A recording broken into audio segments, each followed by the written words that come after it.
Congress party అంటే ముందు నుండి కూడా మొదటి వరుసలో ఉందని చెప్పక తప్పదని చెప్పంటుంది. వీళ్ళ అఖిల భారత కాంగ్రెస్ నాయకులు రాహుల్ గాంధీ గారి యొక్క ఆలోచన మేరకు కుల గణన చేయబడ్డప్పుడు మాత్రమే వీళ్ళ బలహీన వర్గాల యొక్క సంఖ్య, వారిలో ఉండేటువంటి ఒక వెనుకబాటుతనం మనకు గుర్తింపజేసే అవకాశం లభిస్తుంది అనేటువంటి ఒక భావనతోని జాతీయ స్థాయిలో కులగణన చేపట్టాలనేటువంటి ఒక ఆలోచన విధానాన్ని తెరపైకి తీసుకొచ్చింది రాహుల్ గాంధీ గారు అని చెప్పక తప్పదంటున్నాను. దానికి అనుగుణంగానే తెలంగాణ రాష్ట్రంలో రాష్ట్ర ప్రభుత్వం గౌరవ ముఖ్యమంత్రి రేవంత్ రెడ్డి గారు ఏదైతుందో తెలంగాణ రాష్ట్రంలో ఈ కుల గణన చేపట్టబడటంతో పాటుగా కులగణన వివరాలను ఏదైతుందో సంఖ్యాపరంగా ఇటు శాస్త్ర సభలో కానీ శాస్త్ర మండలిలో కానీ ఏకగ్రీవంగా ఆమోదింప చేయబడి ఇలా రాష్ట్ర గవర్నర్ గారితోని లీగల్ స్క్రూటినీ కూడా చేయబడి రాష్ట్ర గవర్నర్ గారు ఏదైతుందో తెలంగాణ రాష్ట్ర ప్రభుత్వం నివేదికను అంటే శాసనసభ శాస్త్ర మండలి ఆమోదం తదుపరి లీగల్ స్క్రూటినీ కూడా చేయబడి బిడ్డల పండుగ ఇలా ఓబీసీ సంఖ్యాపరంగా 53% వస్తే కనీసం 42% రిజర్వేషన్ వీళ్ళ బలహీన వర్గాలకు ఇటు స్థానిక సంస్థల ఎన్నికల్లో కానివ్వండి, విద్యా ఉద్యోగాలలో కానీ కల్పించబడ్డప్పుడు మాత్రమే న్యాయం జరుగుతుందనే ఒక భావనతోని వీళ్ళ భవిష్యత్తులో లీగల్గా అంటే న్యాయపరంగా ఏ విధమైనటువంటి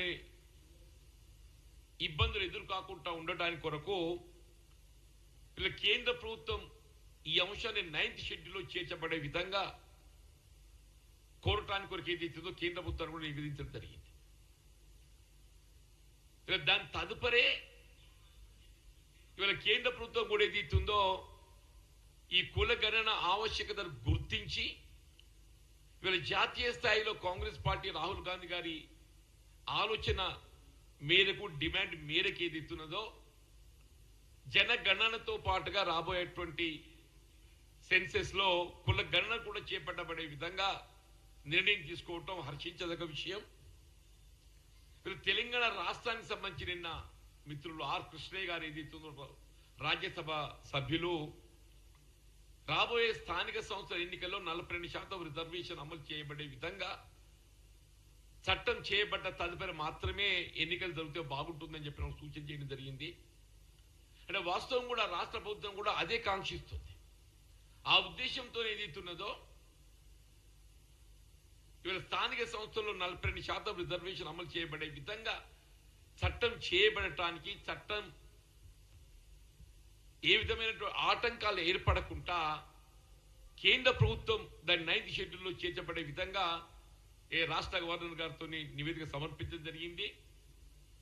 now ball is in the court of central government.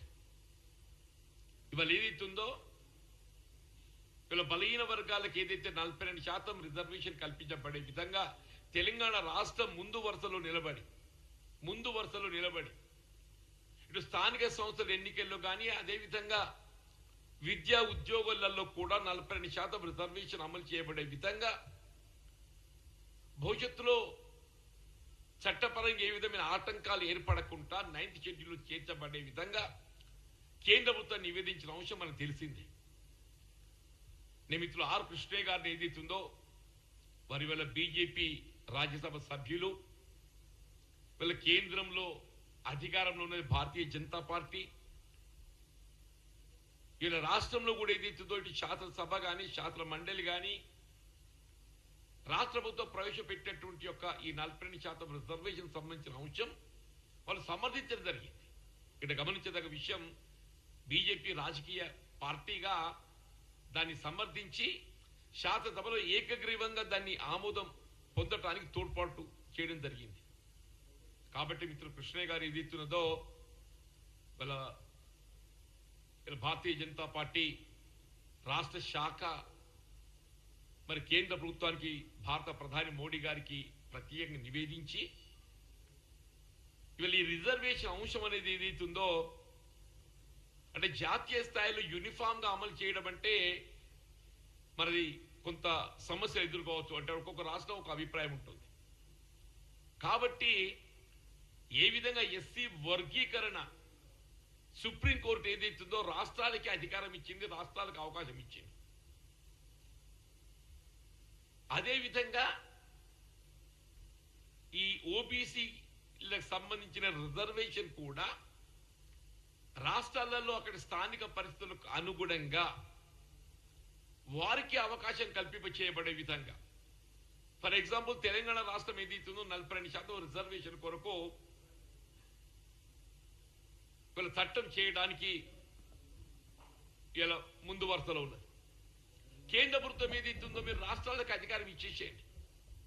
రాష్ట్రాల అక్కడి సంఖ్యాపరంగా అక్కడ ఉండేటువంటి ఒక సామాజిక ఆర్థిక వెనుకబాటుతనాన్ని పరిగణలోకి తీసుకొని అక్కడ ఈ ఓబీసీ రిజర్వేషన్ అంటే బలహీన వర్గాలకు కల్పించబడే రిజర్వేషన్ రాష్ట్రాలకి అవకాశం కల్పించబడే విధంగా మీరు ఆ విధంగా 9th షెడ్యూల్లో చేర్చగలిగినట్టయితే తెలంగాణ రాష్ట్రంలో రేపు స్థానిక సంస్థలే కానీ రాబోయే విద్యా సంవత్సరంకి వెళ్ళి ఇటు విద్యాపరంగా కానీ రేపు ఏదైతుందో Telangana public service commission recruit చేయబోయేటువంటి యొక్క ఉద్యోగాల కల్పనలో కానీ బలహీన వర్గాల వారికి అందరికీ వెనుకబాటుతానికి గురవుతున్న వారికి అందరికీ 42% రిజర్వేషన్ కల్పించే అవకాశం లభిస్తుంది.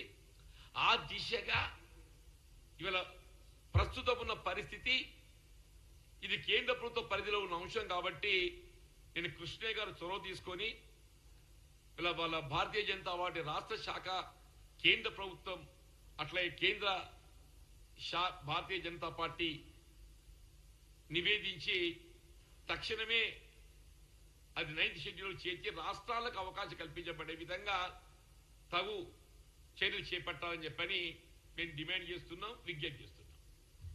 Thank you. నాకేం వరకే